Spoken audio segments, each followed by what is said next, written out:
à disposer des outils, des moyens et des instruments nécessaires pour mener à bien leur projet de recherche. C'est ça l'objectif majeur. J'ai constaté très souvent, en contact avec les étudiants, qu'ils ont la bonne volonté de réaliser leur travail. Il y a du sérieux, il y a de l'emportement, dans le sens positif du terme. Il y a un élan positif pour mener à bien le projet de recherche. Mais, malheureusement, le plus souvent, ils rencontrent des problèmes, je dirais, pratiques. Des problèmes qui entravent la bonne volonté de mener à bien la recherche. Et ils ont besoin d'assistance, ils ont besoin d'aide. Et je pense que, en tant qu'enseignant au sein d'une institution universitaire, c'est une obligation, c'est notre obligation à nous les enseignants de porter cette assistance, d'apporter assistance à ces étudiants. Je dirais, c'est notre mission la plus importante. Assister les étudiants, les jeunes chercheurs, à pouvoir trouver les bonnes solutions aux problèmes posés, aux difficultés rencontrées, et de leur redonner espoir pour continuer et arriver à terme de la production scientifique. C'est ça l'objet de cette présentation aujourd'hui. C'est parce que j'ai senti chez les étudiants ce besoin pressant, des doctorants, des chercheurs, ce besoin pressant de dépasser les blocages. Et à chaque fois, toujours, c'est les mêmes questions.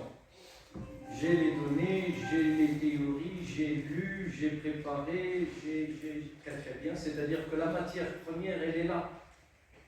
Parce que la volonté, elle est là. Mais malheureusement, techniquement, parfois, il y a des blocages dus à la non-maîtrise d'un certain nombre d'outils d'investigation, de recherche. Et ça bloque. Quand ça bloque, parfois ça mène vers le désespoir et l'abandon. Ce n'est pas par manque de volonté, mais c'est tout simplement par manque d'assistance, manque de possibilité de trouver une aide quelconque qui pourrait débloquer la situation et aller de l'avant. C'est ça l'objet de cette présentation. J'ai écouté les étudiants, les chercheurs, les doctorants, j'ai constaté en silence, en quelque sorte, leurs difficultés, et je suis arrivé à la constatation qu'effectivement, il y a un blocage, il y a un manque de clarté, il y a des difficultés rencontrées par les jeunes chercheurs, surtout quand il s'agit d'investigations scientifiques sur le terrain. C'est vrai parce qu'il faudrait distinguer entre deux natures de recherche. La production scientifique, je dirais, ça englobe toutes les productions du savoir et de la connaissance. C'est ça la production scientifique, c'est une production de la connaissance. On ne dit pas la connaissance basée sur les données, connaissance basée sur les théories, connaissance basée sur autre chose. Non, c'est la production de la connaissance en général. Et les chercheurs participent dans cette production de la connaissance. Mais à condition que cette connaissance soit scientifique. Et ça, c'est très important. Un travail de thèse doit être un travail scientifique. Autrement dit, un travail de thèse doit être différent de la connaissance commune. Les étudiants-chercheurs, les doctorants, sont obligés, de par leur statut de doctorant,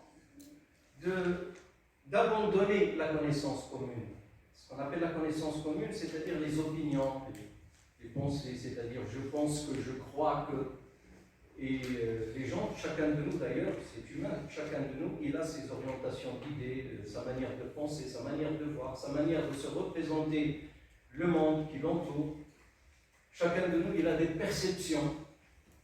Et on ne peut pas dire que telle personne a une perception meilleure que l'autre ou une représentation meilleure que l'autre. Ça, c'est un jugement de valeur. Les perceptions, les représentations, les orientations, les choix sont des choix individuels. C'est une manière personnelle de percevoir le monde qui nous entoure. C'est pour cela d'ailleurs qu'il y a des choses, des faits parfois, qui sont estimés différemment d'une personne à une autre, tout simplement parce que c'est sa manière de voir les choses. C'est ça la connaissance commune. La connaissance commune, c'est votre manière de penser les choses à votre façon. C'est votre opinion, c'est votre idée, c'est ce que vous pensez. C'est ça la connaissance commune. Et chacun de nous, il est dans la légitimité de penser les choses à sa manière. Bien sûr. Mais la connaissance commune, ce n'est pas la démarche scientifique. Quand on parle de production scientifique, réflexion scientifique, production du savoir scientifique et de la connaissance scientifique, il faut se débarrasser de la connaissance commune. Ce que vous pensez, ce que vous croyez, ce que vous percevez, ce que vous vous représentez, ça c'est votre connaissance commune, elle est à vous, elle est personnelle, elle est légitime pour vous, mais elle n'est pas légitimée par la science. Elle ne peut faire partie de la connaissance scientifique. C'est votre connaissance, c'est vos principes, c'est vous-même. Vous avez droit, c'est légitime. Mais maintenant, quand vous passez à la démarche scientifique, à la production de la connaissance scientifique, vous devez vous débarrasser de votre connaissance commune. Et c'est ça le défi de la recherche, de la thèse, de la production d'un ouvrage. C'est de dépasser mes propres croyances, de dépasser mes perceptions et mes représentations à moi en tant que chercheur, et de les chercher d'une manière objective, de les chercher sur le terrain, dans la société qui m'entoure, dans les environnements qui m'entourent. Chercher la solution, pas chez moi, non, ça n'intéresse personne, mes propres visions de voir les choses, ça pourrait être philosophique, et je partagerai une vision philosophique avec les autres, oui, bien sûr.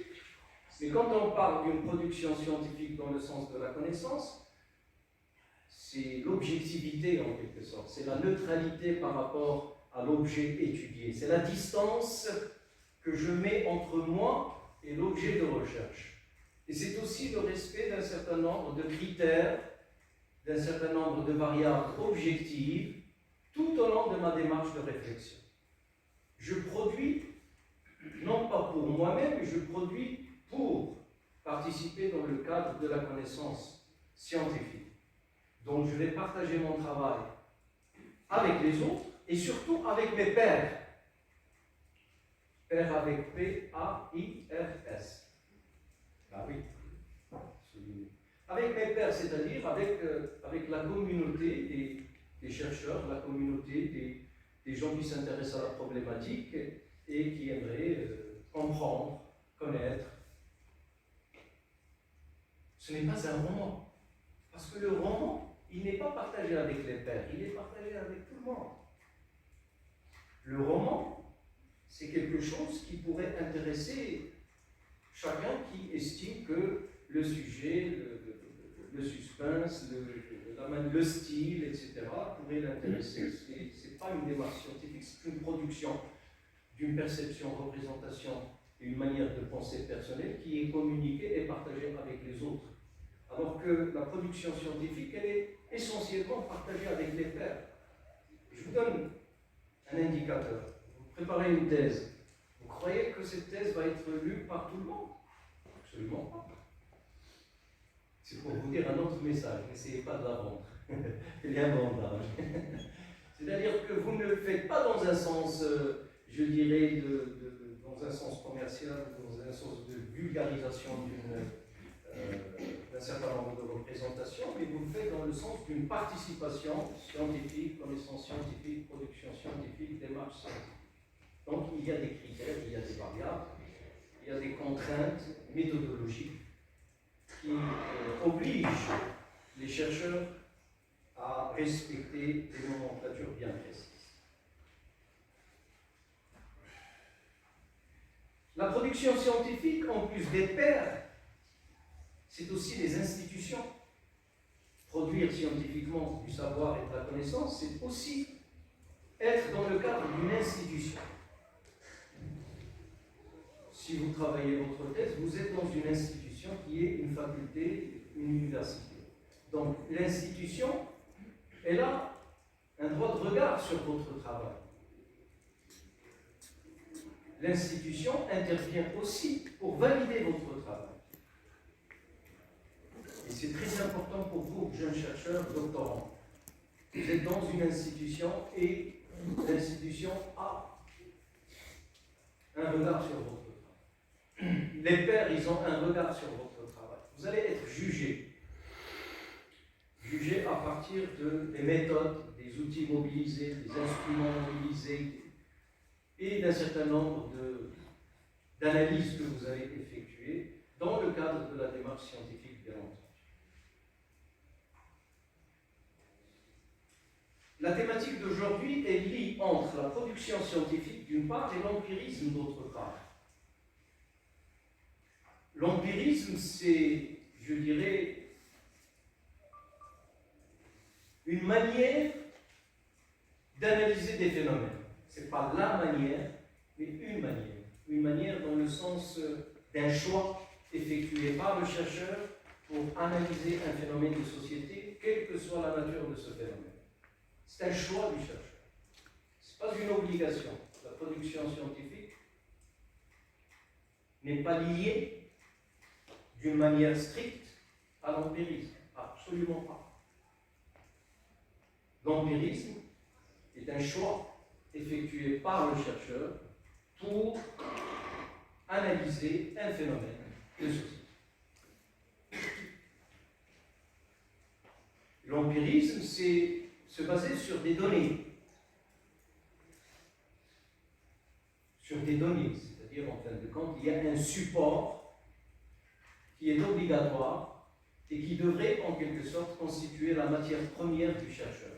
Il ne peut pas se passer des données. Quelle que soit la nature de ces données, ça peut être les archives, ça peut être des documents historiques, ça peut être des statistiques, ça pourrait être des réponses à des questionnaires, à des entretiens, un focus group, à n'importe quelle source d'information. Il y a un pluralisme de sources d'information. Mais, essentiellement, l'empirisme, c'est le terrain. Une expérience, c'est de l'empirisme. Une expérimentation de laboratoire, c'est de l'empirisme. Rappelez-vous, pour les étudiants qui étaient avec moi, rappelez-vous l'expérience de Milgram. Milgram qui a travaillé sur l'autorité. Une expérimentation de laboratoire. Et c'est de l'empirisme. Tout simplement parce qu'à travers cette expérience de Milgram, il a cherché à disposer des données réelles, en quelque sorte de terrain, dans le cadre d'un laboratoire, et qui vont lui servir d'apporter des réponses à des questions pertinentes sur le plan de l'autorité et du respect et l'obéissance à l'autorité. C'est un travail de laboratoire, c'est l'empirisme. Celui qui descend sur le terrain et qui demande aux gens, qui pose des questions aux gens avec questionnaires, etc., il collecte des données, c'est de l'empirisme. Quelqu'un qui est chez lui, devant son bureau, avec son ordinateur, il navigue sur Internet, il a des statistiques, des chiffres, c'est l'empirisme. Quelqu'un qui travaille dans un service de comptabilité, il a des papiers, il a des comptes, il a des chiffres, il a des données, c'est l'empirisme. C'est travailler sur la base de données, en quelque sorte, quelle que soit la nature de ces données. Vous êtes dans l'empirisme. Par contre, si vous êtes dans la réflexion théorique, théologique ou d'autres natures, philosophiques et autres, vous pouvez exprimer des idées, des opinions, des représentations, comme je l'ai expliqué tout à l'heure, mais sans pour autant passer par cet empirisme qui nécessite l'approche des données. Ça, c'est un autre genre de production qui ne va pas faire l'objet de mon intervention d'aujourd'hui. Parce que l'intervention d'aujourd'hui, elle s'inscrit dans le cadre de cette relation étroite entre des données et une production scientifique basée sur l'analyse des données. C'est ça l'objet de mon intervention. Et c'est une répétition de ma part.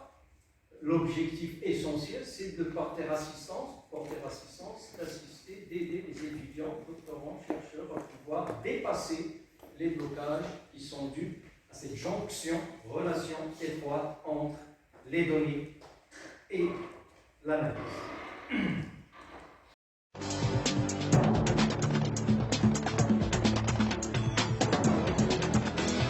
قبل ما تخرجوا ما تنسوش تفعلوا الجرس وتتابعونا على مواقع التواصل الاجتماعي.